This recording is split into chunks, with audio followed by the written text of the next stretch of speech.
ესე იგი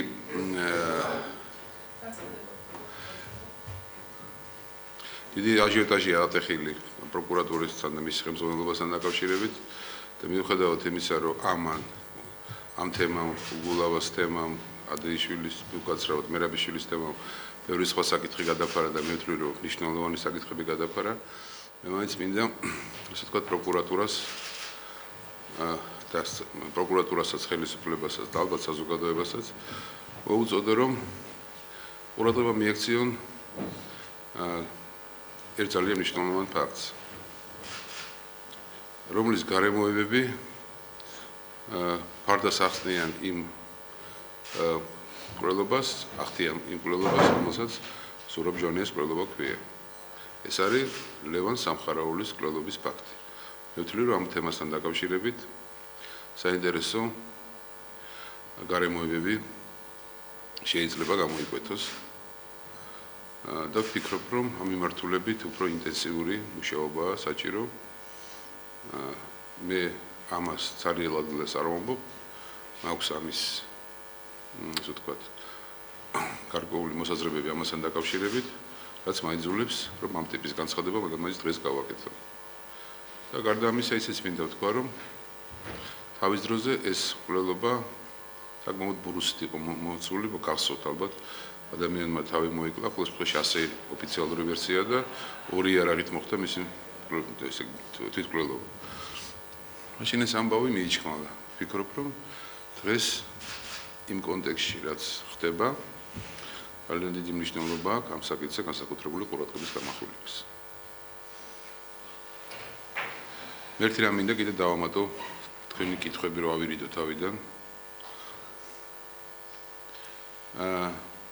ლევან სამხარაულმა იცოდა, როგორც მოხდა რეალურად ზურაბ ჟვანიას სიკვდილი და ამ ვერსიას არ ეთანხმებოდა. ეს შემინდა გითხრათ.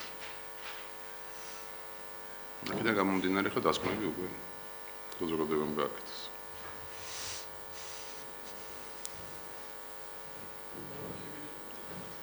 აი, ვარ ისეთ სიჩუე ჩამოწვა, მძიმე. აი, ხა დაიწყო, საიდან გახდა. მეც ეხლა რომ გაიჭირე რომ გავაკეთე, დაიწყო მოყოლა საიდან გახდა. საზოგადოებასაც ხელისუფლებას რომ ამაზე გაამახვილონ განსაკუთრებული ყურადღება. როგორ მოხდა ეს ყველაფერი, რატო ჩამოსვლისთანავე, ამერიკიდან ჩამოსვლისთანავე, რატო წავიდა რაიონში ლევან სამხარაული, რა იცოდა წასვლის წინ, ვის შეხვდა წასვლის წინ და ასე შემდეგ. მეტი რა თქვა. მე ამისთვის არ მოსულ ვარ აქ. მე მოვედი იმიტომ რომ ესეთ ესე იგი უნდა გვესაუბრა, მე ესე ვიცოდი იმდენარე პროცესებთან დაკავშირებით. არა. ცოტა მეტი ინდივიდუალურად.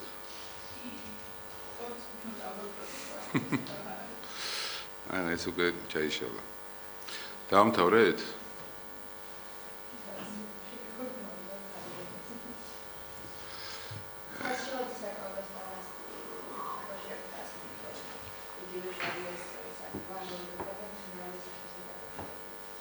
ეხლა მე აღარ დავიწყე ბანალური რაღაცების მოყოლას იმის თაობაზე, რომ ხარშილაძე დათვის უფროსი იყო, დათვის უფროსი თუ არა, დათვის ერთი წევრი მუდმივად უნდა ყოფილიყო მიმდებარე ტერიტორიაზე, სადაც იმყოფებოდა ამ ხელა პოლიტიკური ფიგურა, ზურაბ ჟვანია.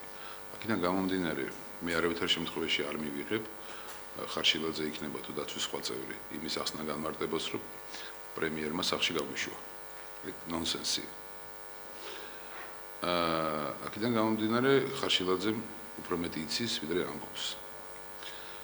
რაც შეეხება მისი ბანალური საკითხები რო ვახსენე, ვიგულისხმე ის, რომ უცებ ხარშილაძის შემთხვევაში მოხდა ფანტასტიკური კარიერული და ფინანსური კარიერული ზრდა და ფინანსური მდგომარეობის გაუმჯობესება მკვეთრი царიელ ადგილას, იმიტომ რომ ხა ხარშილაძე კი არა, ზოგიერთი თავისი თავგადადებული აქტივისტის ვერ მიხედა ნაციონალურ მოძრაობამ თავის დროზე. ასე რომ მე ეს გასაკვირველი ეს ეჭვს, მაგრამ აქ არის სხვა ლოგიკა. აი ის რაც მე გესაუბრეთ, რომ დაცვის წევრები, ყოველ შემთხვევაში შეზღუდული რაოდენობით, თუნდაც ერთი კაცის რაოდენობით, სადღაც ახლომახლომა ყოფილიყო და ეს ამბავი უნდა ეკონტროლებინათ. ამიტომ არ მჭირა. იქიდან გამომდინარე ლოგიკურად ვთვლი ხარშილაძის დაკავებას, თუმცა აქ ერთი ნიუანსია, რომელიც ალბათ საკურველია კითხვის ნიშნებს აჩენს, ეს არის თვითონ დაკავების მეორე დაკავების ფაქტი. თუ შენ იღბა უნდათ პირველ შემთხვევაში მოხდა, ამის გაკეთება შეიძლება და იმ დღეს არ იყოს საჭირო ეს გაშვება დაკავება და ასე შემდეგ. ესე მგონია. მაგრამ ნუ ახლა შეიძლება არის თვითონ საგამოძიებო ნიუანსები, რომელიც არ არის გამორიცხული, რომ მე როგორც დილეტანტმა ამ ამბავში და შეიძლება მეშლებოდეს და ასეც იყოს საჭირო, მაგრამ მე მაინც არ მესიამოვნე ეს ამბავი. მოუხეშავ მეჩვენა. ეს რაც შეეხება ხარშილაძეს. მაგრამ საინტერესო არის ალბათ თვითონ მთავარ პროკურორთან დაკავშირებული ამბები. ეხლა მე მგონი ყველაზე ცუდი რაც დღეს ხდება ჩვენ საზოგადოებაში, ეს არის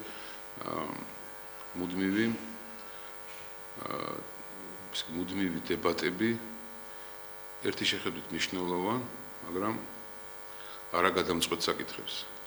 პრაქტიკულად ამ თემებმა ყველაფერი გადაფარა, რაც ქვეყანაში ხდება. საზოგადოების დიდ ნაწილს ის უფრო აინტერესებს კარტოფილი რატო გაძვირდა სამჯერ, დარწმუნებულები იყავით. ვიდრე იყო თუ არა წარსულში ნასამართლები, თავარი პროკურორი. ან თუ იყო ნასამართლები, მხოლოდ იმ თვალსაზრისით, რისთვის იყო ნასამართლები.